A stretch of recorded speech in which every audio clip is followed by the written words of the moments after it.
Hey guys, मैं आप सभी का वेलकम करता हूँ मांगा वीकली के एपिसोड नंबर 10 में। और आज के वीडियो में हम रिव्यू करने वाले हैं the long awaited chapter number 1000 जिसका नाम है मुगिवारा नो लूफी। इस चैप्टर का वेट मैं तब से कर रहा हूँ जब से मैंने मांगा पढ़ना स्टार्ट किया था and finally it's here. So guys, जब इतने टाइम से वेट कर ही रहे थे तो अब बिना एक भी मिनट वेस्ट किए लेट्स बिगिन।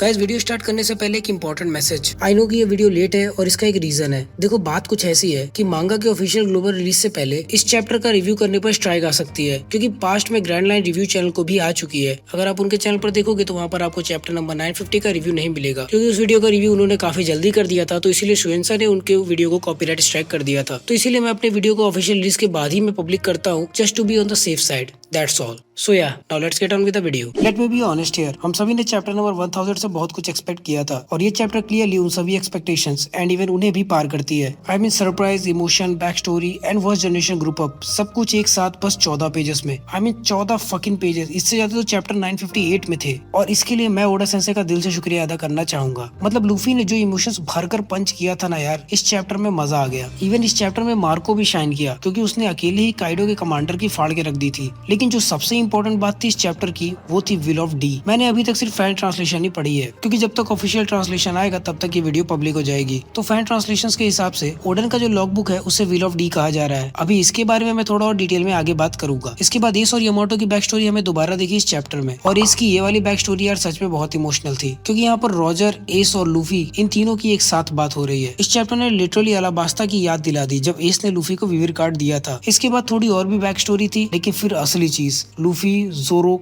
किड, लॉ और किलर, ये पांचों के पांचों एक साथ बिग मॉम और काइडो के सामने आते हैं। सच बता रहा हूँ, ये पैनल बहुत सही लगा था जब मैंने इसे पहली बार पढ़ा था। मतलब यार सब एकदम भौकाल में खड़े हैं, मानो लग रहा है कि दोबारा स्टैम्पेड शुरू होने वाला है। अभी इसके बारे में भी मैं थोड़ा डिटेल में बात करूंगा आगे। इस बवाल से पैनल के बाद यार दिखा हमें लूफी का स्पीड, और वो इतना तेज है कि बस पलक झपकते ही वो काइडो और बिग मॉम के पीछे आ गया। काइडो उससे बोलता कि एक बार फिर से बोल तो तेरे को क्या बनना था। इस पर लूफी उसे घुमा के गम मारता है और कहता है, ओरे वो मोंकी डी लूफी काइजुगो ओनी, ओरे वो नारू। भाई मैं बता रहा हूँ कि स्टार्टिंग फ्रॉम दिस चैप्टर अब रेगुलर दबा फाइट ही दिखेंगी, क्योंकि अभी तो लूफी ही सिर्फ दिखा है, बाकी के 5 में से 4 तो भी बाकी हैं अपना जलवा दिखाने के लिए। मैं ये भी बता रहा हूँ कि जिस दिन ये चैप्टर एनिमेट हुआ, we are and we will break the internet. So guys, अब एक ब्रीफ ओवरव्यू के बाद हम मांगा का ब्रेकडाउन करते हैं सीन बाय सीन में। तो अगर आपने अभी तक मांगा नहीं पढ़ी तो जल्दी से साइड में खोल ले, ताकि आपको वीडियो सही से समझ में आ जाए। Scene number 1, 5th floor. तो एक्चुअली में यही इस चैप्टर का कवर पेज भी है, जहाँ पर लूफी अभी 5th फ्लोर पर है, जो कि फाइनल फ्लोर है काइडो के कैसल का। मतलब समझ रहे हो, लूफी छत पर पहुंचने वाला है और अब होगा बवाल। खैर, इसी 5th फ्लोर पर 3 मस्किटियर्स भी हैं और इन्होंने सभी एनिमीज को निपटा दिया ताकि लूफी इजीली टॉप पर चला जाए। लूफी इसके लिए उन्हें थैंक्स बोलता है और कहता है कि वो आज भी वो दिन नहीं भूला जब उन्होंने राइजो की जान बचाई थी, और इस पर सिसिलियन रोने लगता है। Scene number 2, Marco. अगर आपको याद हो तो मार्को जोरो को लेकर छत पर जा रहा था, लेकिन क्वीन और किंग ने उसका रास्ता रोकने की कोशिश की थी, मगर शायद ये दोनों भूल गए थे कि ये ऑल फादर व्हाइट बियर्ड का 1st डिवीजन कमांडर था। इन दोनों ने अटैक तो बहुत किया, लेकिन मार्को को कुछ भी फर्क नहीं पड़ा। उल्टा मार्को ने इन दोनों को ही धर लिया। अब जाहिर सी बात है कि वो जोरो को साथ लेकर उड़ पाएगा नहीं, क्योंकि वो इन दोनों को मारने में बिजी है। तो उसने जोरो को दबाकर ऊपर छत पर सीधा फेंक दिया। जोरो भी डर गया और ये कह रहा है कि यार एक बार बता तो देते। Next scene, Momo and Yamato. Momo यहाँ यामाटो से पूछ रहा है कि डी, ये मेरे पापा के डायरी का नाम था। यामाटो उसे कहती है कि उसे लगा नहीं था कि वो मोमो से मिल पाएगी, लेकिन अब मिल गई है तो वो उसे उसके पापा की लिखी हुई डायरी वापस कर रही है। यामाटो को ये डायरी ओडन के कैसल के नदी के किनारे मिली थी। किसी ने इस डायरी को जलने से बचाया था। इस पर शिनोबु बोलती है कि शायद ओडन का कोई, लेकिन उसकी बातें पूरी नहीं होती। यहाँ पर इस पैनल से बस यही मतलब है कि अभी एक और इम्पोर्टेंट कैरेक्टर वानो में रिवील होगा। यामाटो बोलती है कि इस डायरी में ओडन की सभी एडवेंचर्स और उनकी वंडरफुल लाइफ जो उन्होंने बाहर की दुनिया में देखा था, उसी डायरी में लिखा हुआ है।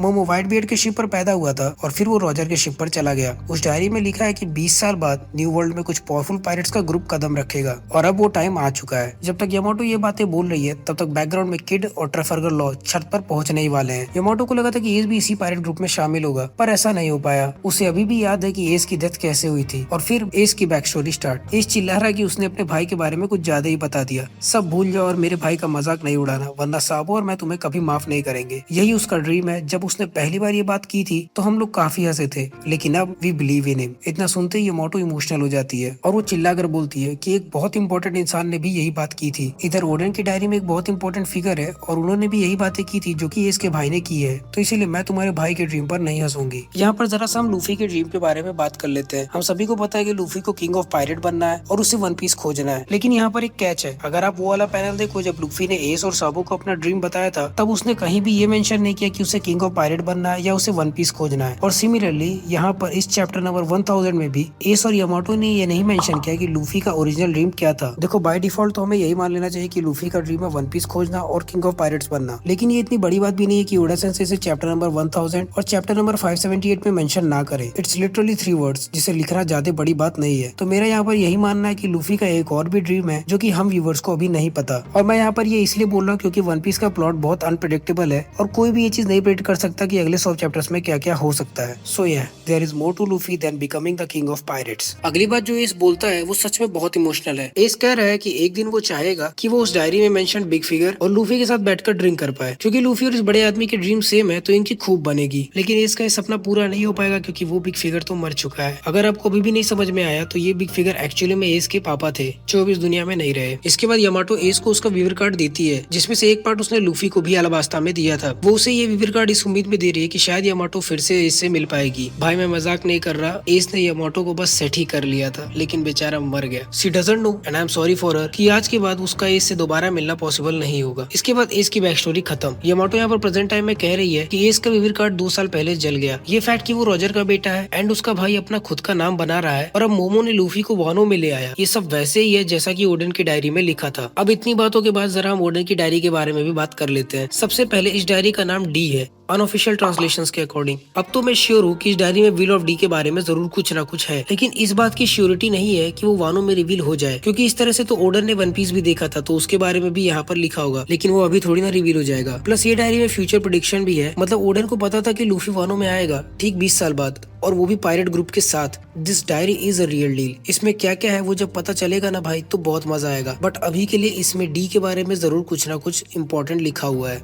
Next scene face off. अब आएगा मजा। सबसे इम्पोर्टेंट सीन यही है। लूफी भी अब ऊपर छत पर काइडो के पास आ गया और जैसे ही वो आया तभी वहाँ पर किड भी पहुंच गया और फिर एक छोटे से पैनल में हम देखते हैं 5 के 5 वर्स्ट जनरेशन एक साथ। किड, किलर, जोरो, लॉ और इन सब के बीच में लूफी। किड बोल रहा है कि तुम लोग तो मुझे लड़ने देखने आए हो ना। काइडो चिल्ला रहा बूगीवारा। और भाई फिर एक बड़ा सा page big mom and Kaido versus worst generation. ये पैनल की ड्राइंग यार सच में बहुत अच्छी है। इतना डिटेल जब ओडा सेंसेई करते हैं ना तो मतलब समझ लो कि अब दोबारा से स्टैम्पीड होगा, गैटलिंग होगा। इस पैनल में ये जो लोग खड़े ना ये लिटरली हमारे अगले जनरेशन के योंकोज है। एम्परर किड, एम्परर लॉ और लूफी को तो ऑलरेडी योंको कहा ही जाता है। इधर काइडो और बिग मॉम अपनी बकचोदी में लगे हुए हैं कि लूफी उनकी तरफ आगे बढ़ रहा है धीरे धीरे कदम बाय कदम। आगे बढ़ते बढ़ते जैसे ही वो उनके सामने पहुंचता है तुरंत नेक्स्ट पैनल में हम देखते कि वो उनके पार चला गया। मतलब बस पलक झपकते ही वो 2 योंको के पार चला गया और इन दोनों ने नोटिस भी नहीं किया। मतलब इतना फास्ट हो गया है लूफी। काइडो कह रहा है कि बोल तो फिर से, तूने मेरे मुंह पर क्या कहा था। जोरो काइडो की मुंहजोती बस सुन रहा है। लूफी किन्नेमोन और बाकी के आकाजाया के पास पहुंचता है। उन सभी की हालत तो बहुत खराब है। सभी बहुत बुरी तरह से मार खाए हैं और बहुत बुरी हालत में है। लूफी कह रहा है कि दम रखो, सॉरी भाई मैं थोड़ा लेट हो गया। किन्नेमोन अधमरी हालत में बोल रहा है कि वो किसी काम लायक नहीं और मरने के बाद भी आफ्टर लाइफ में वो कभी भी ओडेन को अपना चेहरा नहीं दिखा पाएगा। किन्नेमोन लूफी से भीख मांग रहा है कि please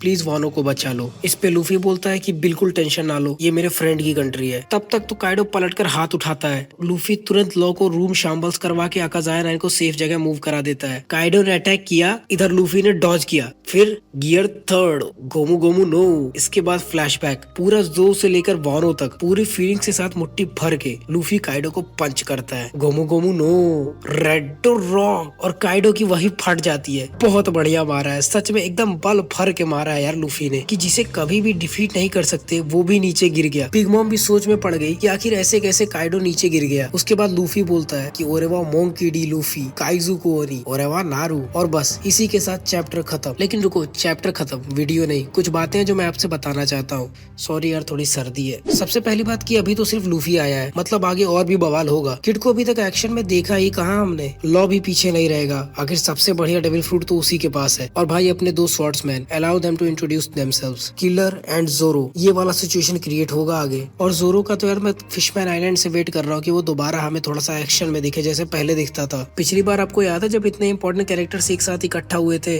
marine Ford war start हो गया था, स्टैम्पीड स्टार्ट हो गया था और इस बार भी फिर से वही सिचुएशन क्रिएट होने वाला है। इस बार भी कुछ बहुत बड़ा होगा। खैर मैं ये सोच रहा हूँ कि क्या काइडो सच में डैमेज खा गया? मुझे नहीं लगता। योंको है वो गॉड वैली वाला, इतना इजीली डिफीट तो नहीं होगा। मेरे ख्याल से इस पंच से उसे कुछ हुआ भी नहीं होगा। ये हमने ऑलरेडी एक बार देख लिया है जब लूफी ने एलिफेंट गन काइडो को मारा था वानो में आने के बाद ही, लेकिन उसे कुछ हुआ थोड़ी ना था, वो तो वापस से खड़ा हो गया था। इसका मतलब ये थोड़ी ना कि उसे पंच करोगे तो वो दूर नहीं जाके गिरेगा या फिर वो उसको मारोगे तो वो नीचे नहीं गिरेगा। इसका ये मतलब है कि आप उसे कितना भी तेज मारो उसे चोट नहीं लगेगी, इधर उधर छटकेगा तो वो। लेकिन हो सकता हो लूफी ने शायद रियू हाकी का यूज किया हो जिसकी वजह से कुछ इम्पैक्ट पड़े, पर कितना पड़ेगा ये तो आगे ही पता चलेगा। और अभी तो लूफी ना तो बाउंड मैन और ना ही स्नेक मैन, इन दोनों में से किसी भी फॉर्म में वो ट्रांसफॉर्म नहीं हुआ है, तो इस पंच से ज्यादा उम्मीद मत लगा लेना। मुझे तो ऐसा लग रहा है कि आगे शायद हमें और भी red rock type moves introduce होंगे, like red Gatling, red bazooka etcetera. लेकिन जहाँ तक बात है रेड रॉक की, तो शायद ये फिर से एस को ट्रिब्यूट है क्योंकि पंचेस के अराउंड फायर दिख रही है और इस चैप्टर में हमें एस की अच्छी खासी बैक स्टोरी भी देखने को मिली है, इसीलिए ट्रिब्यूट की पॉसिबिलिटी ज्यादा है। आफ्टर ऑल एस वानो का एक इम्पोर्टेंट कैरेक्टर है। और बस इसी के साथ end of chapter number 1000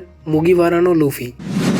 so guys, ये थी मेरी video on review of chapter number 1000 and again मैंने अपना बेस्ट ट्राई किया कि मैं इस मांगा को अच्छी तरह से एक्सप्लेन कर पाऊं। अगर आप सभी को मेरी एक्सप्लेनेशन पसंद आए तो प्लीज इस वीडियो को लाइक करें, कमेंट करके मुझे ये बताएं कि आपको इस मांगा का सबसे फेवरेट पार्ट कौन सा लगा। शेयर करिए इस वीडियो को उन लोगों के साथ जो वन पीस के दीवाने हैं और सिर्फ उन्हीं के साथ करना, वरना बाकियों को स्पॉइलर हो जाएगा। फैक्ट्स और डिस्कशन के लिए आप मुझे डिस्कॉर्ड और इंस्टाग्राम पर फॉलो कर सकते हैं जहाँ पर मैं आपके हर क्वेरी का रिप्लाई देता हूँ, आप ट्राई करके देख लो। ऐसे और भी कई सारे मस्त वन पीस कंटेंट को एंजॉय करने के लिए हमारे चैनल को सब्सक्राइब करना ना भूले और हाँ, बेल आइकन जरूर दबा दीजिएगा ताकि आप हमारे अपलोड से नोटिफाई होते रहे। सो गाइस, अगर आपको हमारी ये वन पीस मांगा रिव्यू वीडियो पसंद आए तो हमारी और भी कई सारी वन पीस की मांगा रिव्यू वीडियोस को चेकआउट कर सकते हैं, जिसके प्लेलिस्ट का लिंक आपको वीडियो के राइट साइड में एंड डिस्क्रिप्शन में मिल जाएगा। So guys, till the next video, play on.